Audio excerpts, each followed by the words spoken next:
Right, welcome back to Sunrise Daily. So, as we brought you earlier today, some workers in the National Assembly were prevented from accessing the place, but the clerk was eventually allowed to go in.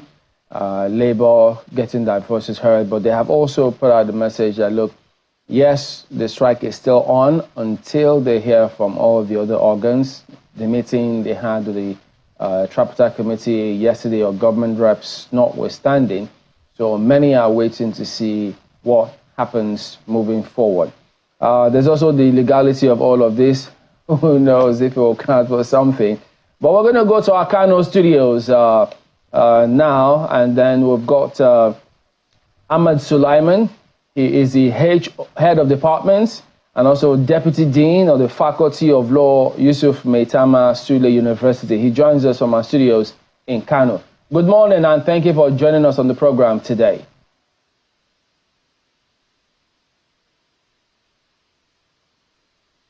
Okay, I will hope we can hear you a little louder. Thank you for joining us. So let's get your impression of all of this. I'm sure you drove smoothly to our studios in Kano this morning, maybe like I did to work, because the roads were almost empty this morning. So another industrial action declared by Labour. What is your impression of how both the federal government is handling this and how Labour is also trudging on in their quest for a minimum wage?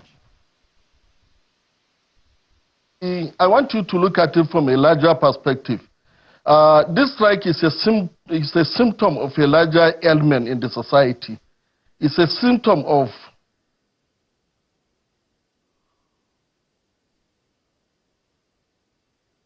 hear you as some kind and others can't. No, thank you. But significance is that of the National Assembly, where the images that came through earlier today, they show us that, yes, they said they would allow lawmakers in there, but they won't allow workers to go in. I think it was a similar scenario in the ministries, departments, and agencies where government officials, of course, were locked out. They were working from outside the office in both the MDAs, the visuals we did see earlier.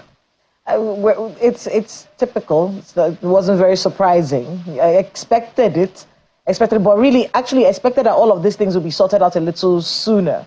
But yes, all of these offices will be locked down.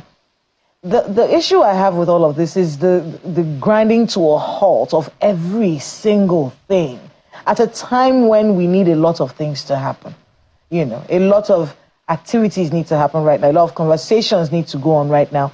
A lot of papers need to be pushed around right now. A lot of, there's so much that needs to be done, especially with the times that we're in.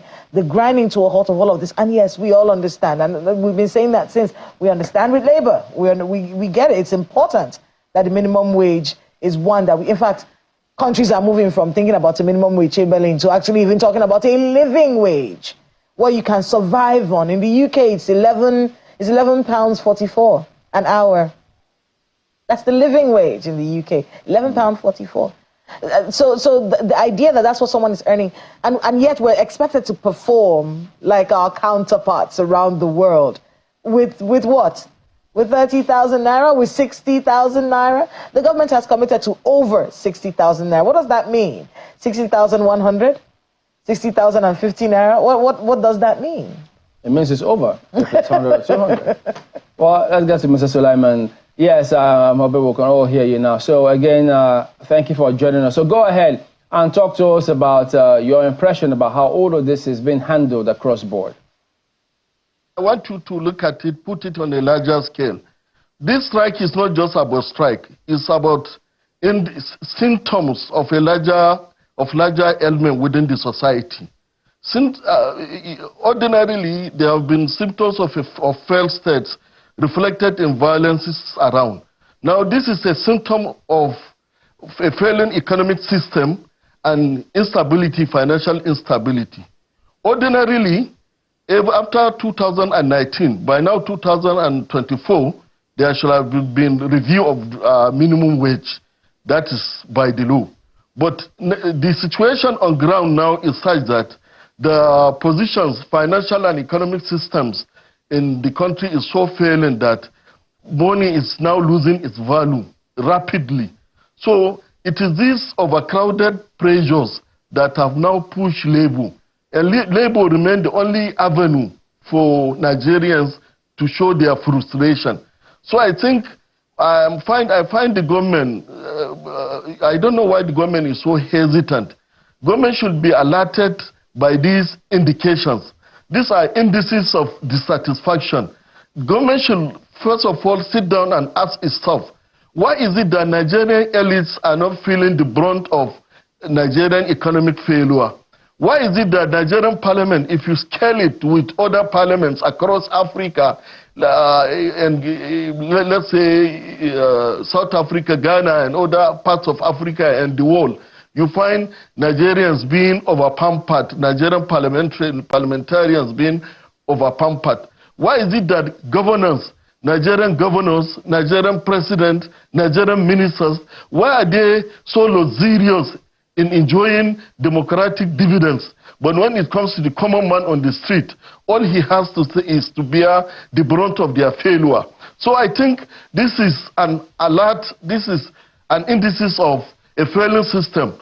And I think government advisors and security advisors should alert the government that the essence of democracy, which is we often teach our students in class as government of the people, by the people, for the people, in Nigerian context, is government of the elites, by the elites, for the elites. And if they don't rush, if they don't hasten to change this system into its ideal, the system will combust. It will burst itself out. Because nothing is inevitable. Change is inevitable. Nothing can stay like that forever. The combustion within our system. Let me add this. Yes? Yeah. Why is it that we keep voting these people who you say can't give us this minimum wage? I mean, last government, you were an academic, for instance, ASU. We know what they've been asking for years, and it never comes to fruition. You know, in Chamberlain, the problem is that the Nigerian elites have so much overhauled and taken advantage of the system that you cannot change it within the ordinary settings. One, you don't expect the educated academics, you don't expect the educated elites to join them. First of all, you have to drop your work, you have to join politicians, which is very difficult. Secondly, the Nigerian system is a system where opportunists find it easy to come up. Those who have capacity to help the system are now brought down by opportunism. So in that system, there's nothing you can do. All you find around is frustration. You can see how ASU was frustrated to the ground. You can see what happened to ASU last 2 years. ASU was moved to a point where it felt even the strike that was an effective weapon before is no longer a strong weapon to these elites that have been so insensitive to happenings within the politics.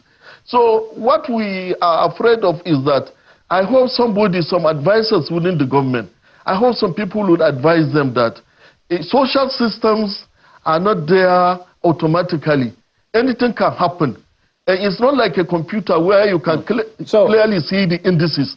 These signals of combustion, by the time they unexpectedly exploded, is going to take over everybody. The implosion is going to be beyond control. So we've been saying it that Nigerian system is not working. Nigerian financial system is failing. Nigerian economic system is failing. Nigerian state is becoming a failed state. Mere violence have overgrown the criminal system into armed conflict, and which is even threatening state powers. Look at IPOP, look at Shiite crisis, look at Boko Haram. These are crises that if you have a very strong state, will be able to curtail them. Look at how kidnappers are now. Let me just jump in and also ask you, because trying to look at the big picture here, in terms of everyone contributing and doing their bit, no matter how small, before they claim frustration.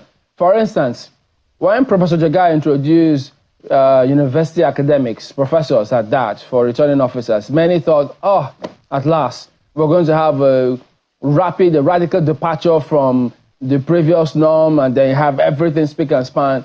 But today, as we speak, we've seen professors going through election trouble, courts for manipulating elections. We've seen professors doing the unthinkable. And these are people who we expect to make an impact, no matter how small, where they find themselves. These leaders all come from us. So shouldn't we all look at ourselves in the mirror and say, wait a minute, we need to change some things here? Well, I agree with you that here and there you have instances of failures. But what I'm saying, you will look at the larger picture. The larger picture of the issue is that they have done very well in elections. This is why most of local government people are now asking for elections to be handled by INEC. No matter its failures, no matter its shortcomings, some academics have shown their integrity. I know there are some who have acted very disappointedly, but they are products of the same society. It will take time before you erode the system. We already have a system which I define as an opportunist system, a system that gives only opportunity to opportunists. And you are not talking about what is happening to the people. Chamberlain, look at democracy. Look at the governance in Nigeria. Are they looking at the situation with Nigerians? Are they looking at the common man on the street? 29 years of Nigerian democracy. Have the common man seen any difference? Has he seen a government that is sensitive to his plight? Look at all they are concerned about is changing national anthem. What effect is national anthem to somebody who has been kidnapped for years and standing without any government to come in to rescue him? A strong government, a government that cares for its people like America did, US did some few years back. They came to Nigeria, went to Niger and rescued an American citizen. How many Nigerian citizens are there? So, you know, in that system, the system itself attracts opportunism, patriotism. But in the Nigerian system attracts only opportunism, not patriotism. And no national anthem can reverse this trend. It's the government that should think and know that they exist for the people don't exist for them. Chamberlain, I want you to look at the reactions of Nigerian government to every problem. When there is insecurity, the worst they did is to bring soldiers who fear the brunt of their restrictions, common man on the street. The man in jeep riding does not feel any discomfort. Look at what is happening with our financial and economic system. Who feel the brunt of our taxes? Nigeria is overtaxed. Who feel the brunt? The common man on the street. Look at what is happening to fuel.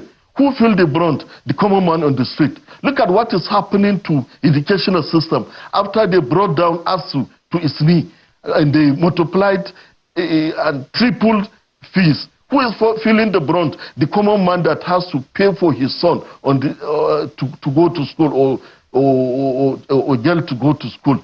So if you look at the system, we have a system unlike what the Constitution, the ideal. When I look at the Constitution, I teach my students, and I see what is happening in Nigeria. It is a complete reversal of the dream of the Constitution. The Constitution was looking for a system where every Nigerian will benefit from the government, where the focus of the governance will be how to bring out people.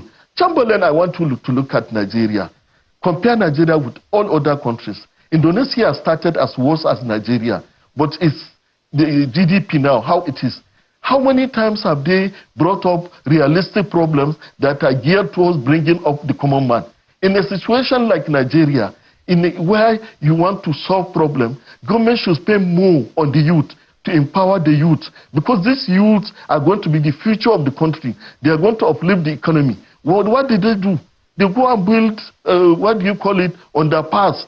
They go and use billions to build underpass across the cities. They spend billions to buy GP and luxurious cars for House of Assembly or State House of Assembly or Federal Assembly. I want you to just do a little Google search and look at what is happening. Governance in Nigeria is too expensive at the cost of a common man.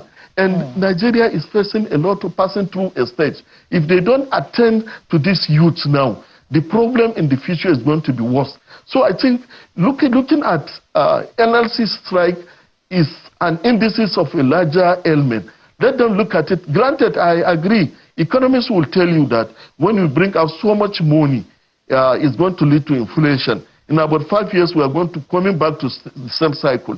But Nigeria have been pushed to the front that it is better to have that 5 years respite, so that if you have a thinking government, they will now come up with a better economic system that will be able to sustain stability. This morning before I came, I was listening to Saudi Arabia program, and I was telling my wife, some Hajj were saying, the pilgrims, they were saying they spend 10 or 15 years for a meal.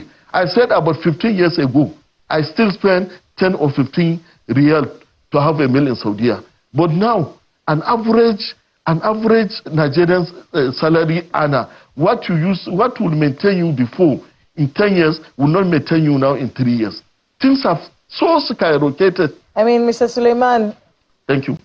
Mr. Suleiman, I mean, it's a very precarious situation and a very sad picture, and one that we've been looking at for many years as Nigerians and wondering about the future. You mentioned quite a lot of things that are very important, which is the fact that we are basically creating the perfect situation for anarchy. Yes. I remember someone telling us, in 10 years, with the way we're going, where are you going to park your car? You look like government because you have a car. You look like you're doing well. You will be part of what the people would look at as the problem. And yet the actions that are supposed to stop that are not being taken right now. Very worrisome situation. And it brings me to this issue of industrial actions. We've had so many. You mentioned just now, it is an indication that things are going wrong.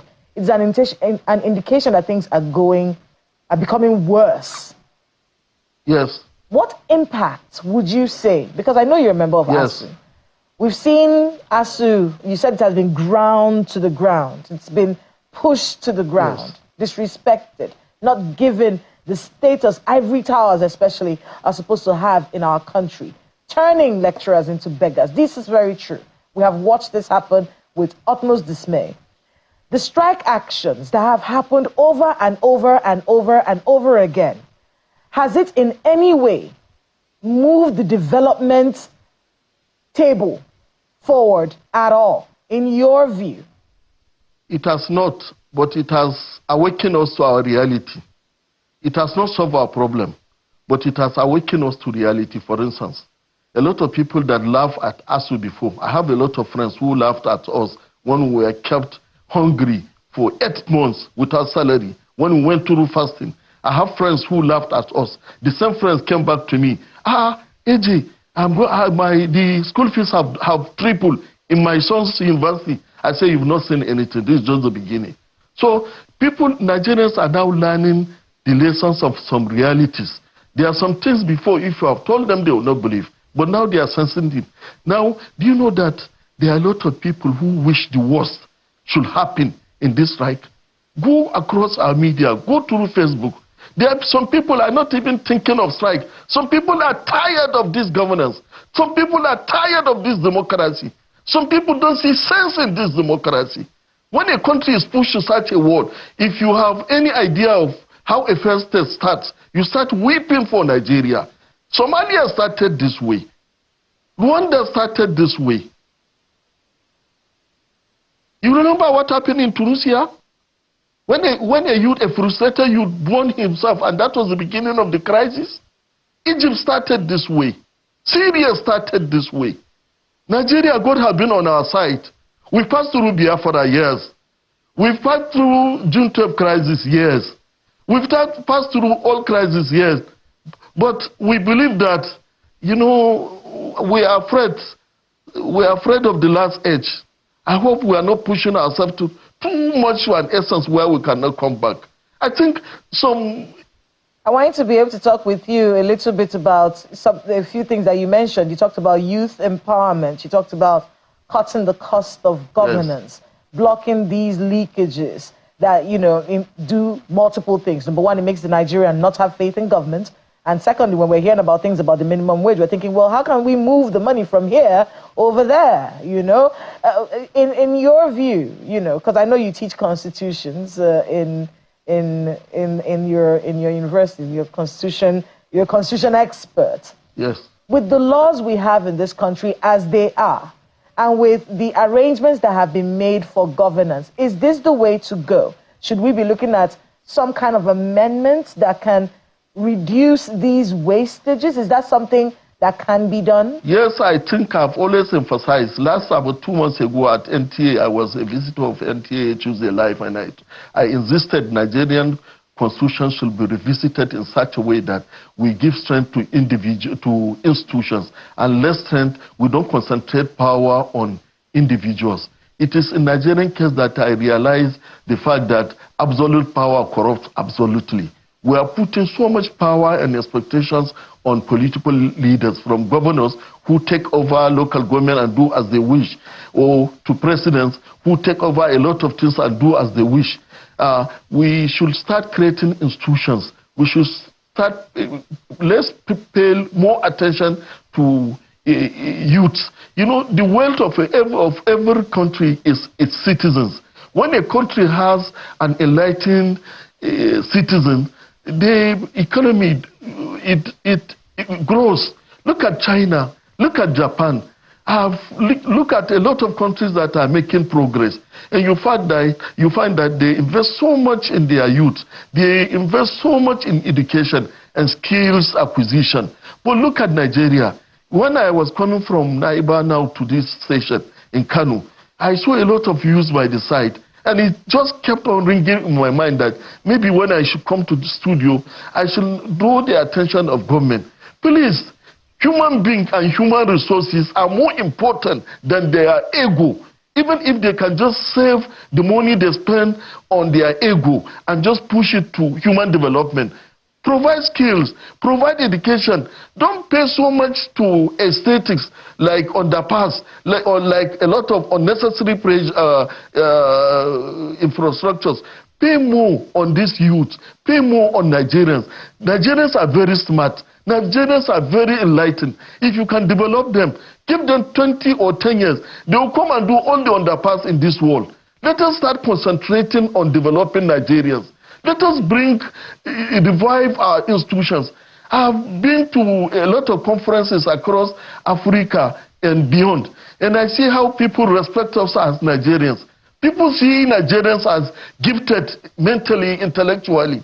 But here we are decaying. This is a country that is suffering from NEPA. And from Maiduguri up to Kano, you have desert and sunlight. Nigerians are not thinking of harvesting on this solar. Nigerian leaders are not thinking of investing on solar manufacture. We still expect China to produce and bring it over. And we are not spending, the money we are spending, putting in NEPA, and some people are stealing. If you put it on solar, it will solve our problem. So there are a lot of... Could you tell us, so as we wrap up now, could you tell us, what would you say the solution can be? The solution is that Nigerian elites, and that is the only solution. The solution is that Nigerian elites should wake up from their slumber. This comfort zone that they think they can just fly and the kidnappers will not touch them. I thought they said power belongs to the people, not the elite. But in Nigeria, democracy is a government of the elite, by the elite, for the elite. The elite has a way of influencing. Is it because the people allowed that to happen? Because the people... Isn't it because the people allowed that to happen? Because of this weapon of impoverishment and illiteracy. That's what they do. And the only avenue to solve have been broken. They have spoiled primary school education, they have spoiled secondary school education, and university education that was surviving. They broke the back of ASU, and that is the last. And now they are coming up with private universities that are providing just skills, not so much education. I'm sorry to say, but that is the reality. So, you know, with that kind of tailored educational system, which is dominated by elitist interests, you don't have a populace growing. And that is the fear, and that is why I'm saying it is the only elites that will wake up to this reality. But if they fail to do, I'm telling you, you cannot keep human beings for so long under such a suffering without combustion. And unfortunately, by the time it combusts, it's not going to affect only the elites, but everybody is going to be involved. And that is why they should take the issue of this NLC very serious, and they should look beyond NLC. Nigerians are suffering. If their advisors are not telling them, please, we are telling them the truth. Nigerians are suffering. And that is why Nigerians, this NLC strike should not be taken for what it is on the surface. There are some opportunities. All right, Mr. Ahmad Sulaiman, HOD and Deputy Dean of Faculty of Law, Yusuf Maitama Sule University, also a lecturer in Ahmadu Bello University, Zaria. Thank you for your time today on the program. Thank you very much. All right, so there you go. That wraps it up here today on the program. We do thank you all for watching. We'll see you again tomorrow. I'm Chamberlain Asaf. Goodbye. Have a great day ahead. I'm Kayla Megwa.